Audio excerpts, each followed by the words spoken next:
대통령 권한대행 최상목 전 행정안전부 장관 내란 예우한 특별검사팀 수사 개시 후 전 대통령 수사 결과 윤석열 등은 2023년 밀착되는 여건이 조성되었습니다. 내란 예우한 특별검사팀은 수사 개시 후 전 대통령 윤석열, 전 국무총리 겸 대통령 권한대행 한덕수, 전 경제부총리 겸 대통령 권한대행 최상목, 전 행정안전부 장관 이상민, 전 법무부 장관 박성재, 전 국방부 장관 김용현, 전 법제처장 이완규, 전 대통령 비서실장 정진석, 전 경호처장 박종준, 전 민정수석 비서관 김주현, 국회의원 추경호, 임종덕, 전 국무총리 황교안 등 총 24명을 공소 제기하였습니다.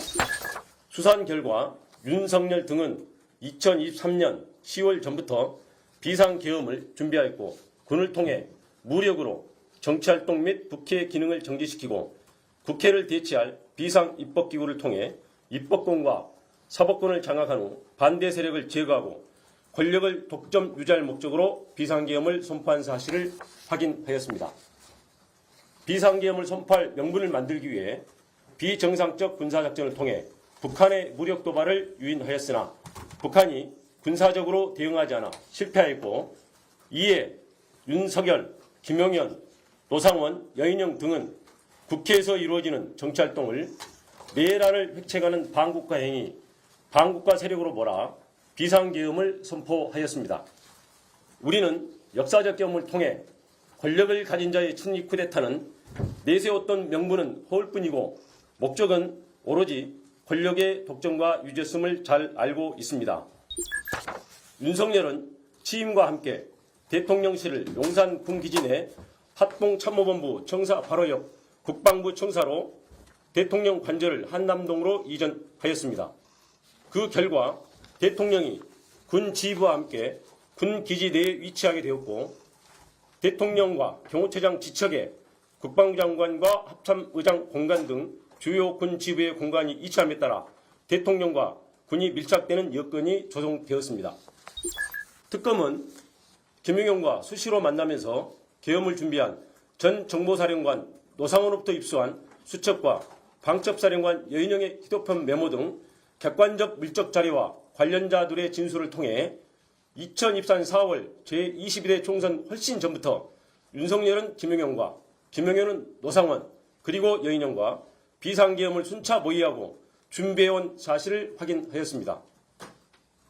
김용현과 노상원은 2023년 10월 군 인사를 앞두고 육군참모총장, 방첩사령관, 지상작전사령관 등 군 인사 방안과 비상계엄 시 진압권이 될 수 있는 구사단과 34단에 대하여 논의하였고 2023년 10월 이후 그들의 논의한 대로 육군참모총장 박안수, 방첩사령관 여인영, 구사단과 34단을 관할하는 지성작전사령관이 보임되었습니다. 윤석열과 김용현 등은 그 이후 비상계엄 시기를 총선 후로 확정한 후 총선 결과에 상관없이 비상계엄을 결행하되 그 방법을 어찌할 것인가 등을 논의하였고 2024년 3월경부터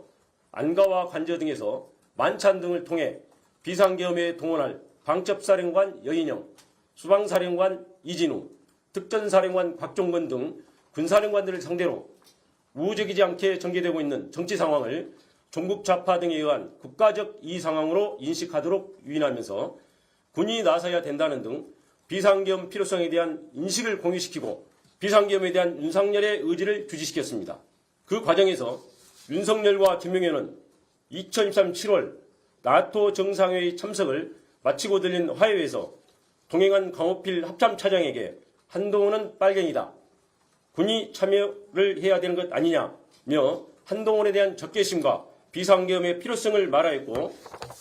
이에 강호필이 국방장관 신원식 합참의장 김명수에게 윤석열의 발언을 보도하자 신원식은 김용현에게 계엄 반대사를 강하게 표명하였고 윤석열은 국방장관을 신원식에서 김용현으로 전격 교체하였습니다. 국방장관이 교체되자 야당은 비상계엄 선포를 강하게 제기하였고 대통령실, 김용현, 국무총리 한덕수는 거짓선동, 정치선동, 있어서도 안 되고 있을 수 없다며 비상계엄 가능성을 일축하였습니다. 그러나 김용현과 함께 비상계엄을 준비한 노상원은 2024년 9월 9일 정보사 관계자를 직접 접촉하여 특수요원 중 사격 잘하고 폭파 잘하는 요원 7, 8명 선발을 요청하는 등 인력 자출을 시작하였습니다. 그리고 적 행동이 먼저인 전시 또는 경찰력으로 통제 불가 상황이 와야 함, 단기간에 효과를 볼 수 있는 천재 이루의 기회를 찾아서 공략, 불안정 상황을 만들거나 또는 만들어진 기회를 잡아야 체면이 손상되어 대응할 수밖에 없는 타겟팅 등 여인영의 휴대폰 메모와 관련자들 진술을 통해 윤석열, 김용현, 여인영이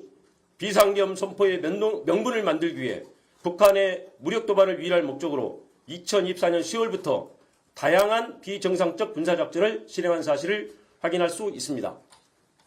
그러나 합참의 소극적 태도, 우크라이나 파병 등으로 북한이 무력 대응에 응하지 않아 비상계엄 명분 확보에 성공하지 못하였고, 이에 윤석열 등은 당시 정치 상황을 활용하여 행정과 사법 기능 마비 등 계엄 선포 사유가 없음에도 야당의 입법 및 공직자 탄핵과 예산 편성을 행정과 사법 기능을 마비시키는 내란에 해당하는 반국가 행위로 몰아 반국가 세력을 신속히 척결한다는 명분으로 2024년 12월 3일 심야에 비상계엄을 선포한 것입니다. 김용현과 비상계엄을 준비한 노상원의 수첩에 차기 대선에 대비 모든 좌파 세력 붕괴, 행사 후 국회 정치개혁, 민심관리 1년 정도, 헌법 개정, 국가안전관리법 제정, 선거구 조정, 선거법 박탈, 최상목 지시 문건에 국회에 전입되는 예산 차단, 국가비상 입법기구 예산 편성, 이상민, 조지호, 김봉식 지시 문건에 5개 언론사 단전 단수, 민주당사 봉쇄, 여인영 메모에 정치인 체포 명단, 체포조 운영을 통해서 윤석열 등은 무력으로 정치활동 및 국회의 기능을 정지시키고 국회를 대체할 국가비상입법기구를 통해 입법권과 사법권을 장악한 후 반대 세력을 제거하고 권력을 독점 유지할 목적으로 비상계엄을 선포했음을 확인할 수 있습니다. 검찰총장 재직 시 집권당과 대립하다가 검찰총장직에서 물러나 2021년 6월 29일 대통령 출마 선언을 하면서 집권당을 거대 의석을 가지고 자유와 법치를 부정하는 세력으로 규정한 윤석열은 2022년 11월 25일 국민의힘 지도부와 하는 만찬 자리에서 비상대권이 있다, 총살당하는 한이 있더라도 싹 쓸어버리겠다 라며 정치적 반대 세력에 대한 적대감을 드러낸 사실이 있고, 2024년 7월 강호필 합참 차장에게 자신이 법무부 장관으로 임명하였던 국민의힘 당대표 한동훈을 빨갱이다 라고 말하고, 2024년 10월 1일 군사령관들과의 만찬 자리에서는 한동훈을 잡아오라, 총으로 쏴 죽이겠다 라고 말하였으며 마음에 들지 않는 법관을 체포하려 하였습니다. 이러한 사실을 통해 윤석열이 신념에 따른 것이 아니라 자신을 거스르거나 반대하는 사람을 반국가 세력으로 몰아 비상계엄을 통해 제거하려 한 사실을 확인할 수 있습니다. 심지어 윤석열 등은 비상계엄과 국회 기능 정지의 명분을 만들기 위해 선관위에 무장 군인을 진입시키고 범죄 수사와 전혀 관련 없는 대북 작전을 수행하는 정보사 요원을 중심으로 수사단을 만들어 2024년 4월 총선 결과가 반대 세력에 의한 부정선거라고 조작하기 위해 그에 사용할 목적으로 사전에 야구방망이, 송곳, 망치 등 도기를 준비하기도 하였습니다. 우리 국민은 1980년 전두환 노태우 세력의 합수부가 권력 찬탈의 명분을 만들기 위해 반대 세력을 영장 없이 체포 감금하고 고문으로 사건을 조작한 역사를 생생히 기억하고 있습니다. 결국 윤석열은 2024년 4월 총선 전부터 비상계엄을 준비하고 북한의 무력 도발을 유인하여 비상계엄을 선포하려고 하였으나 실패하였고,